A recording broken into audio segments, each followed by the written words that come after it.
కేటీఆర్పై బంజారాహిల్స్ పిఎస్లో criminal case. BRS working president KTR Banjara Hills police స్టేషన్లో criminal case నమోదైంది.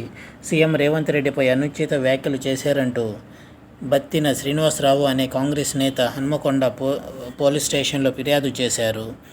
0 ఎఫ్ఐఆర్ నమోదు చేసిన హన్మకొండ పోలీసులు ఆ కేసును బంజారాహిల్స్ పిఎస్కు బదిలీ చేశారు. దీంతో కేటీఆర్పై ఐపీసీ 504, 505(2) సెక్షన్ల కింద కేసు నమోదు చేశారు. సీఎం రేవంత్ రెడ్డి 2,500 కోట్ల కాంట్రాక్టర్లు, బిల్డర్ల వద్ద వసూలు చేసి ఢిల్లీకి పంపించారని కేటీఆర్ తప్పుడు ఆరోపణలు చేశారని, లోక్సభ ఎన్నికల తర్వాత బీజేపీలోకి వెళ్తాడని అబద్ధాలు చెప్పి సీఎం స్థాయిని తగ్గించేలా మాట్లాడారని, తద్వారా ప్రజలకు తప్పుడు సంకేతాలు వెళ్తున్నాయని పేర్కొన్నారు.